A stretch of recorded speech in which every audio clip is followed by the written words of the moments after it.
Hello, I'm Ayya Vimala, and today I'd like to share more with you. We're on day 5 of our pilgrimage to the 4 wonderful sites in India from the Buddha's life. So we're on day 5, so we're in the Sakyan country. The Sakyan tribe was the Buddha's, or clan was the Buddha's family. And so this is around the time of his birth, and this would have been where his kin would lived when he was born in Lumbini.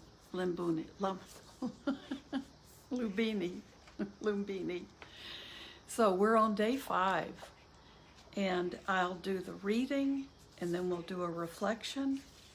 And this is a very important topic. So, and it's also, we can think of it along with metta as well. So this is on friendship. So why don't you just close your eyes, and this will be a kind of metta practice for all of us. And when I finish reading with the reflection, we'll just spend the rest of our time together sitting, observing the breath, and just building that calm and calm, tranquil mind that's so important as our base for our practice, and even for our understanding of the teachings of the Buddha and how we can apply them. That collected mind, that stable mind, is the base of everything. That's where we can let things come together for us in that quiet, calm mind that's free from agitation and lots of emotional ups and downs. And it helps us understand the teachings better and how they apply to us personally, and how we can experience them and be checking out if these teachings work for us or not. It's all about the mind. So this is day 5 on our 35-day pilgrimage. The reading is titled Friendship. Once in the Sakyan country, Venerable Ananda, and that was the Buddha's very, in some ways, the monk closest to him, because he was his assistant, and also he was memorizing all of the suttas that the Buddha would tell him about if Ananda couldn't be there, or Ananda would be present and memorize them. Once in the Sakyan country, Venerable Ananda said to the Buddha, "Venerable Sir, good friendship is half of the holy life." "Not so, Ananda," the Buddha replied. "Good friendship is the entire holy life. When one has a good friend, it is to be expected that he will develop and cultivate the Noble Eightfold Path: right view, right intention, right speech, right action, right livelihood, right effort, right mindfulness, and right concentration, or right samadhi. Each stage is based upon seclusion, dispassion, and cessation, maturing in release. By relying upon me as a good friend, Ananda, beings are freed from birth, from aging, from illness, from death, and from sorrow, lamentation, pain, displeasure, and despair. Thus, Ananda, it may be understood how the entire holy life is good friendship.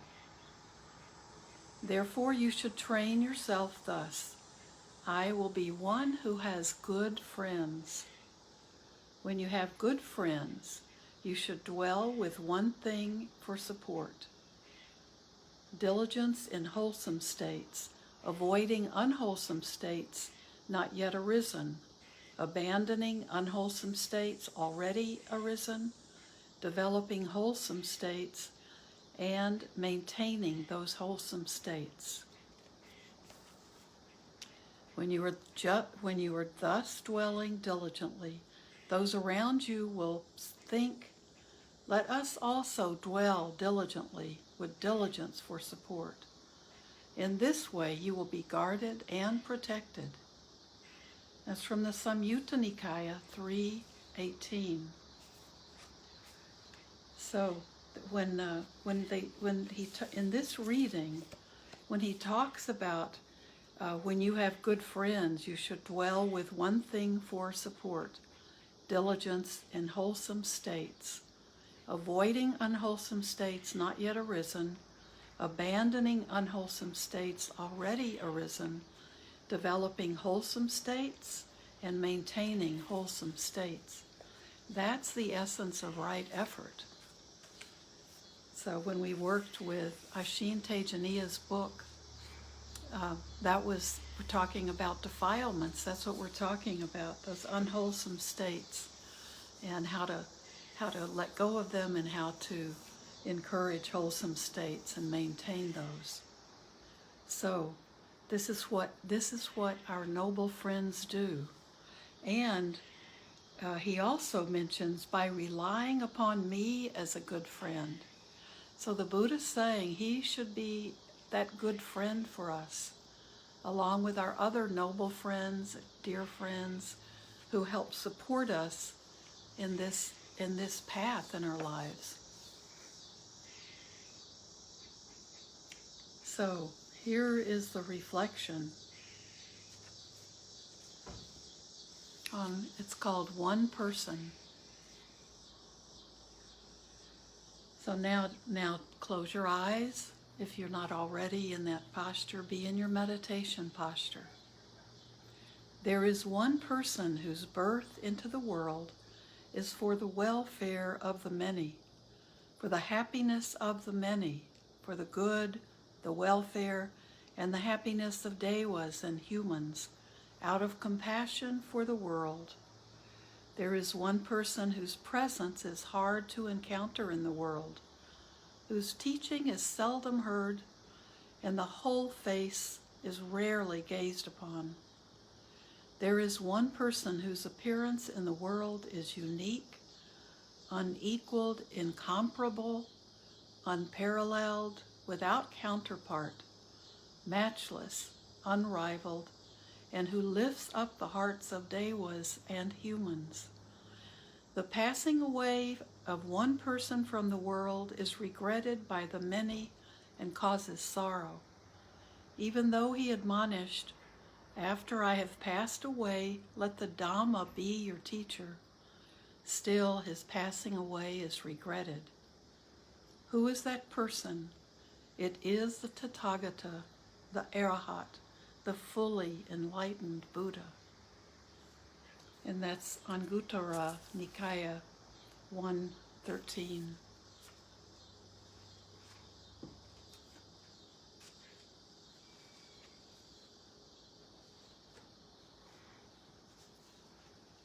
So I think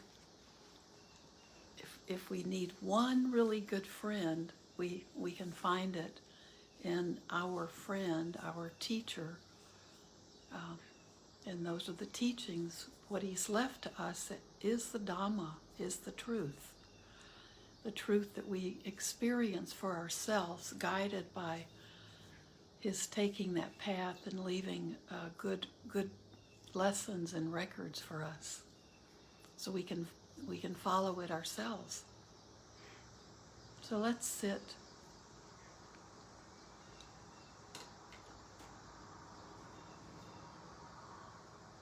Feel no matter what your posture is, even if you're on the floor or on your back, just allow your spine to feel lifted up. And then as you exhale, let your shoulders drop.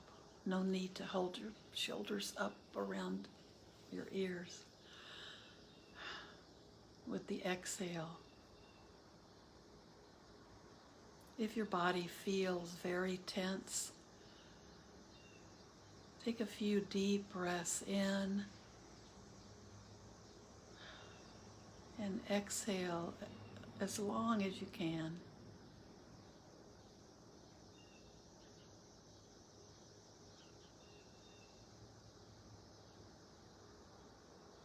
Just do that a few times. You can begin to feel your body relax, let go. Allow your body to be as comfortable as it can be sitting still.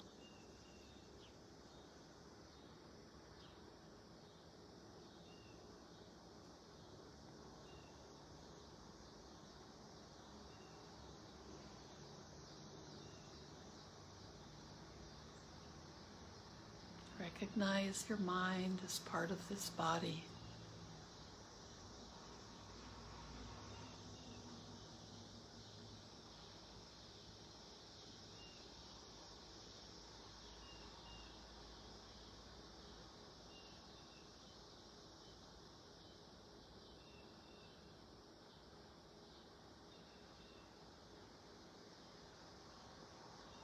Keep letting go of stress and tension, letting go of to-do list in your head.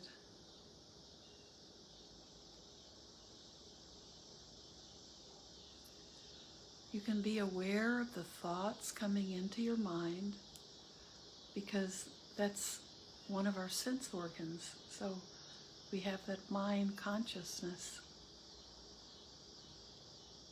Just as we let the sounds in and the smells in, we're aware of the taste, we're aware of the body and contact it makes.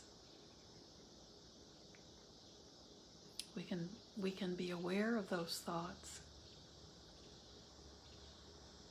But when we practice, we're learning how we don't have to always be turning and focusing in on those thoughts.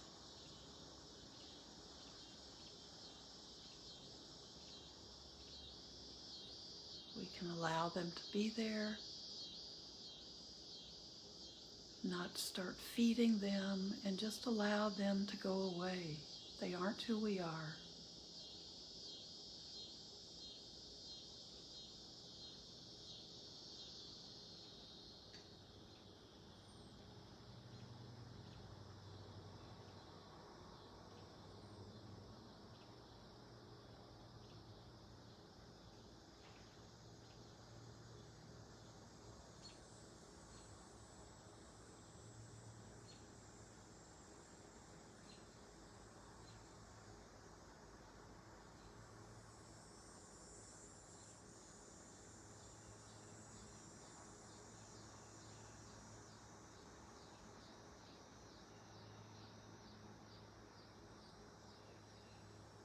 The breath is our light focus.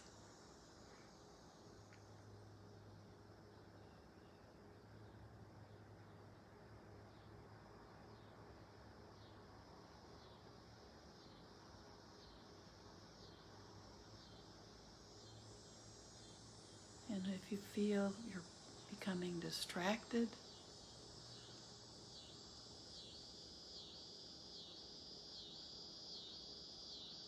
just allow yourselves to come back to the breath.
Bringing your attention back to your breath whenever your mind starts to take over, you begin to focus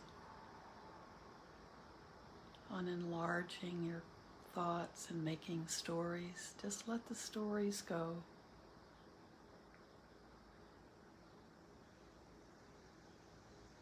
Just be aware.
Where is your mind?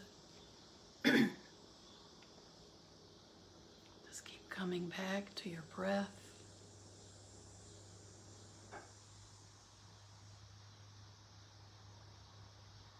Each inhale, each exhale.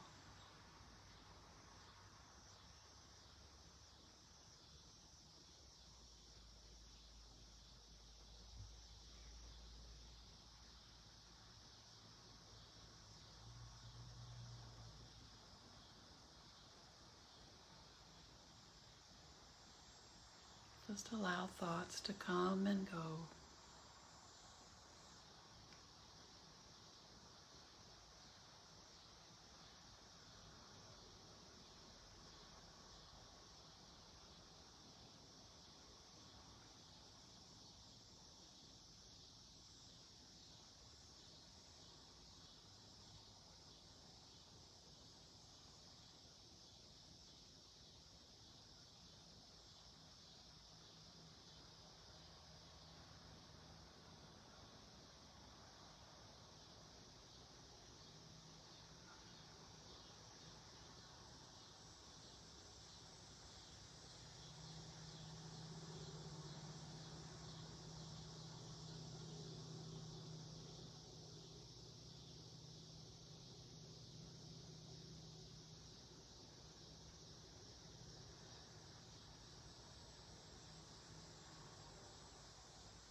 And now as we end our time together, let's send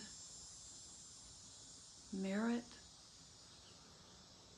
May everything that we do and think and say be done not only for our own benefit, but also for the benefit of those around us and for all beings everywhere. Thank you. So I hope if you have time, you'll continue practicing and find little times during the day to think about friends, do short metta practice.